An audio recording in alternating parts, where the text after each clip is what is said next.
তোমরা তো অলরেডি সকলে জেনে গেছো মুন্না 10K আইডি ব্যান হয়ে গেছে। এখন কথা হচ্ছে এটা নিয়ে অনেকেই অনেক ভিডিও বানাইছে, কেউ কেউ বলতেছে মুন্না হ্যাক ইউজ করে খেলছে দিকে তার আইডি পার্মানেন্ট ব্যান হইছে। এখন প্রশ্ন তো একটাই, যদি সে হ্যাক না লাগাইতো তাহলে তো তার আইডি ব্যান হইতো না, হ্যাক লাগাইছে দেখে তো তার আইডি ব্যান হইছে। কিন্তু এখানে একটা কথা আছে, তোমার আইডি একদিনের জন্য ব্যান হোক আর 7 দিনের জন্য ব্যান হোক, অ্যাকাউন্ট ভিজিট করলে এমন ভাবে দেখাবে যেটা মনে হবে যে তোমার আইডি পার্মানেন্ট ব্যান হইছে। যদিও বা মাঝে মাঝে তার গেম প্লে দেখে আমার নিজেরই তাকে হ্যাকার মনে হয়, কিন্তু যদি সে একটা ফেয়ার প্লেয়ার হয়ে থাকে তাহলে তার জন্য আমার মনে আলাদাই একটা জায়গা থাকবে। অবশেষে কিন্তু এটা নিয়ে মুন্না ভাই তার নিজের মুখে বলে দিছে তার আইডি পার্মানেন্ট ব্যান হইছে নাকি অল্প দিনের জন্য ব্যান হইছে। আর যদি ব্যান হইয়াও থাকে তাহলে কেনই বা তার আইডি ব্যান হইলো, চলো তাহলে তার নিজের মুখ থেকেই শোনা যায়। তার আগে একটা কথা, তোমরা কিন্তু অনেকেই আমার ভিডিও দেখো কিন্তু ফলো করো না, কষ্ট করে একটু ফলো করে আমাদের ফ্যামিলির মেম্বার হয়ে যেও।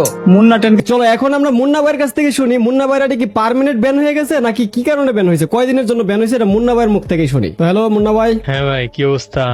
আরে ভাই আপনারা তো পোলাবন একদম ভাইরাল করে দিয়েছে, আপনার আইডি কি পার্মানেন্ট ব্যান হয়ে গেছে? আরে না, 7 দিনের জন্য। ও 7 দিনের লাগে ব্যান দিছে। আর আচ্ছা কি কারণে ব্যান দিছে এটা?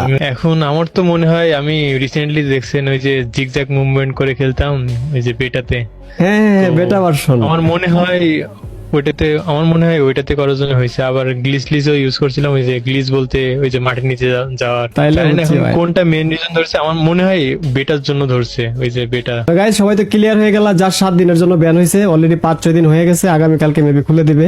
যদি কারো মনে সন্দেহ থাকে, ওই যে গ্যারিনার যে ওয়েবসাইট আছে ওখানে গিয়ে ইউআইডিটা পেস্ট করে সার্চ দিয়ে দেখেন। তো গাইস মুন্না ভাইয়ের কাছ থেকে শুনতে পারলাম কি জন্য মুন্না ভাইয়ের আইডি ব্যান হয়েছিল। মুন্না ভাই ওই যে জিগজ্যাগ মুভমেন্টের জন্য যে বেটা ভার্সনটা ইউজ করছিল, আর হচ্ছে মাটির নিচে যে একটা ওই যে মুন্না ভাই তো অনেক ভালো ভালো ভিডিও বানায়, তো ভিডিও বানানোর ক্ষেত্রে অনেক কিছু করা লাগে, এই জন্য হয়তো বা 7 দিনের ব্যান দিছে। আর 7 দিনের ব্যান মুন্না ভাই কেন বিবেজ আইডি ব্যান দিয়ে দেয় ভাই 30 দিনের লাগে, আর মুন্না ভাই তো ভাই নন বিবেজ। তো তোমরা যারা যারা ভাবছিলা মুন্না ভাই হ্যাকার, তো ভাই তোমরা এটা ভুলে যাও, কারণ ভাই মুন্না ভাই আমাদের বাংলাদেশের গর্ব বলতে পারো ভাই, এরকম একটা প্লেয়ারের তোমরা এরকম এলিগেশন দিও না প্লিজ, তোমাদের কাছে রিকোয়েস্ট।